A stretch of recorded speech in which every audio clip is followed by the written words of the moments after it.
স্বাধীনতার 54 বছর পরে আজকের এই বিজয় দিবসের সকালে যে সকল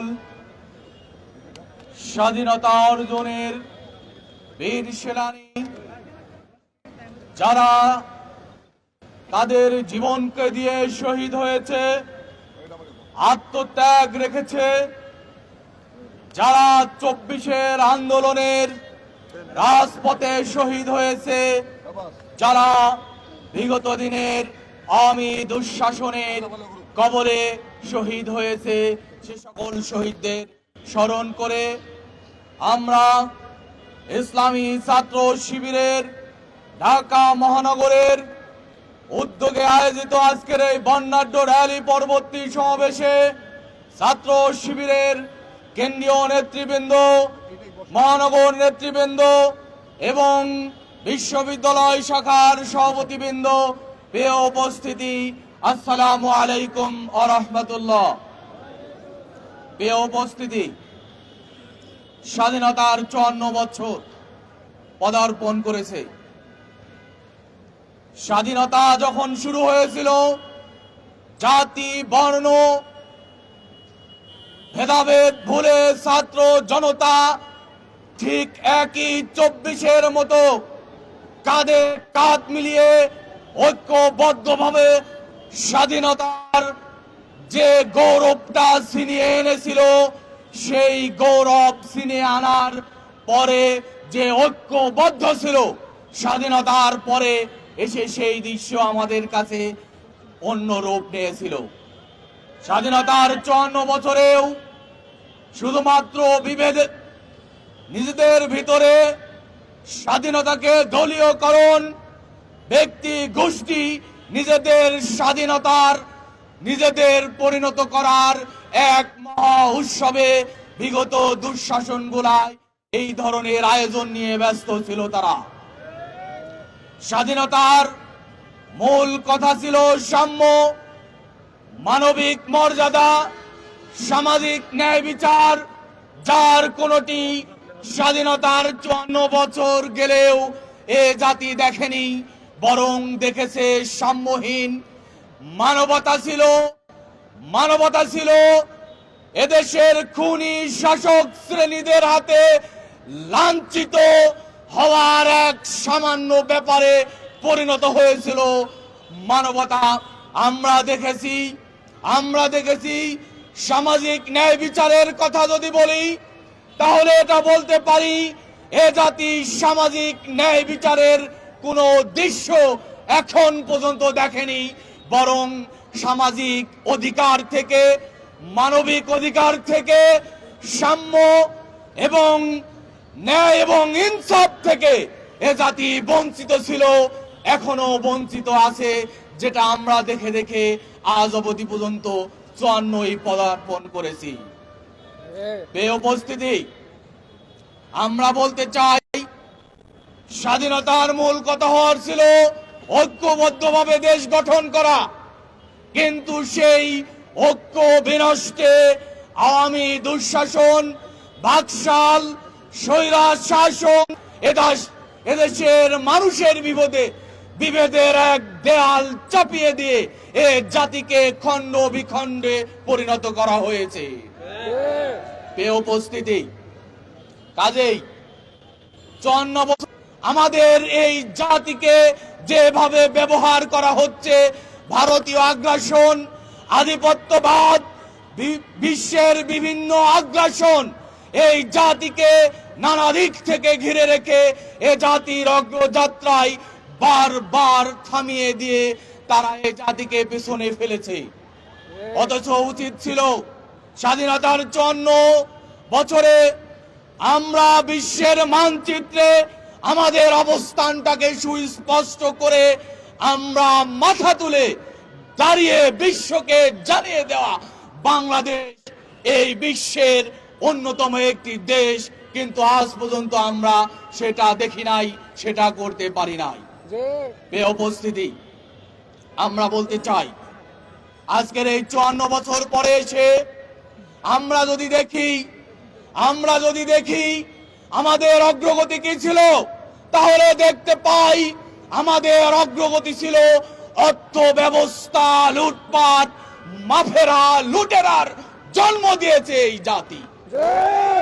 আর সেই লুটপাট মাফিয়া তন্ত্রের জনক ছিল বাকশাল, যারা জন্ম দিয়েছিল তারা। কাজেই আমাদের অর্থ ব্যবস্থাকে তারা লুট করেছে। বিদেশে হাজার কোটি শত শত লক্ষ কোটি টাকা পাহাড় জমিয়ে আয়েশি জীবন যাপনে ব্যস্ত। আমরা যদি দেখি আমাদের কালচারাল লঙ্ঘন, বিগত 54 বছরে আমাদের সব ক্ষতির জায়গা, আমাদের সংস্কৃতি তারা ধ্বংস করেছে।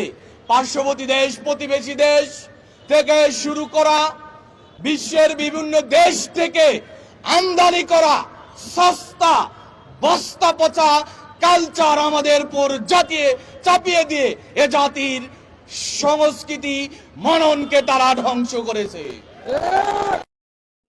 আমাদের কোনো অগ্রগতি নেই। আমরা যদি বলি আমাদের অগ্রগতির কথা, তাহলে আমরা বলতে পারি স্বাধীনতার যুদ্ধে যে ঘটনা ঘটেনি, আমরা দেখেছি পিলখানা ঘটনার মধ্য দিয়ে 36 ঘন্টার ব্যবধানে সেনা কর্মকর্তা সহ বিভিন্ন ব্যক্তি 36 ঘন্টায় এবং তার মাফিয়া গংরা। কাজেই আমাদের কোনো অগ্রগতি নেই। আমরা বলতে চাই আজকের এই 54 বছর পরে এসে আমরা চাই একটি মানবিক দেশ যেখানে সবাই অধিকার পাবে। আমরা চাই এমন একটি দেশ যেখানে মত প্রকাশের স্বাধীনতা থাকবে। আমরা দেখেছি আমরা বিগত আওয়ামী দুঃশাসন, তার আগে বাকশাল, সব কিছুতেই মূল ছিল কেউ তার মত প্রকাশ করতে পারবে না। মিডিয়াকে বন্ধ করা হয়েছিল।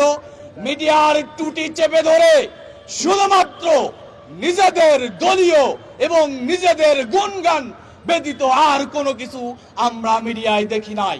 কাজেই তারা মত প্রকাশের স্বাধীনতা কেড়েছে। তারা আমাদের অর্থনৈতিক আমাদের অগ্রগতির বাধা ছিল। তারা কালচারাল অঙ্গন ধ্বংস করেছে। তারা ধ্বংস করেছে আমাদের শিক্ষাঙ্গন।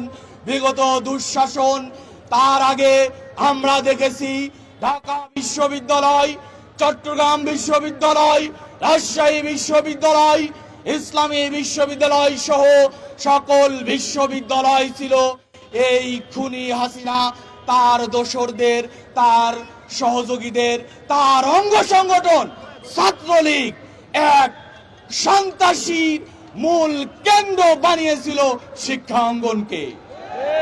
কাজেই আমাদের কোনো অগ্রযাত্রা নেই। শিক্ষায় আমাদেরকে এমন করে গড়া হয়েছে যে শিক্ষা ব্যবস্থায় আমরা আধিপত্যবাদী দাবেদারীদের বিরুদ্ধে কথা বলতে পারবো না, এমন একটি শিক্ষা ব্যবস্থা চাপিয়ে আমার জাতির এই প্রজন্ম, আমার জাতির সন্তানদেরকে তারা ধ্বংস করেছে। প্রিয় উপস্থিতি, কাজেই আসুন 25, 24 আরো অনেক কিছু আমাদের সামনে চলে গেছে, আসবে। আমরা যদি বলি 24-এর ফ্যাসিবাদ বিরোধী বৈষম্য মুক্ত বাংলাদেশ গড়ার আন্দোলনে যেভাবে ছাত্র জনতা মাঠে নেমেছিল, আমরা চাই 54 বছর পরে এসে আরেকটি স্বাধীনতার সেই যাত্রা শুরু হোক। তার প্রথম সূচনা হতে হবে 24-এ যারা হত্যাকাণ্ড চালিয়েছে সেই সকল হত্যার মূল হোতা যারা ছিল তাদেরকে গ্রেফতার করতে হবে, তাদেরকে বিচারের মুখোমুখি করতে হবে। এটা আমরা চাই। ছাত্র জনতাকে রাজপথে যেভাবে হত্যা করা হয়েছে, এখন পর্যন্ত দৃশ্যমান কোনো কিছু আমরা দেখি নাই। আজকের এই 54 বছর পরে এসে আমাদের বক্তব্য হলো এই ফ্যাসিবাদের বিচার করতে হবে। আমরা চাই সমৃদ্ধ বাংলাদেশ, আমরা চাই বৈষম্য মুক্ত নতুন একটি বাংলাদেশ, যেখানে স্বাধীনতা থাকবে, যেখানে মত প্রকাশের অধিকার থাকবে, যেখানে মানবিক মর্যাদা থাকবে, যেখানে সকলেই সবার অধিকার বুঝে পাবে, এমন একটি বাংলাদেশ আমরা প্রত্যাশা করি। আসুন আমরা এই প্রজন্ম, আমাদের তরুণরা, আমরা আমাদের বুকে স্বপ্ন জোগাই। যদি খুব দ্রুতই আমাদের নিয়ে যে ষড়যন্ত্র, দেশ নিয়ে ষড়যন্ত্র এবং 24-এর খুনিদেরকে বিচার না করা হয়, তাহলে আবারও ছাত্র জনতা রাজপথে নামবে খুনিদের বিচার নিশ্চিত করার দাবিতে। আসুন আমরা সেই প্রত্যয় নেই। পরিশেষে বলতে চাই 54 বছর পরে এসে এখন মনে হচ্ছে সেই বাংলাদেশের স্বপ্ন আমরা দেখা উচিত, যে বাংলায় সাম্য থাকবে, মানবিক মর্যাদা থাকবে, সামাজিক ন্যায় বিচার থাকবে। সেই বাংলার প্রত্যাশা রেখে বৈষম্যহীন নতুন এক বাংলার স্বপ্ন নিয়ে আমরা পথ চলতে চাই। ইসলামী ছাত্র শিবির সেই পথেই পথ চলছে।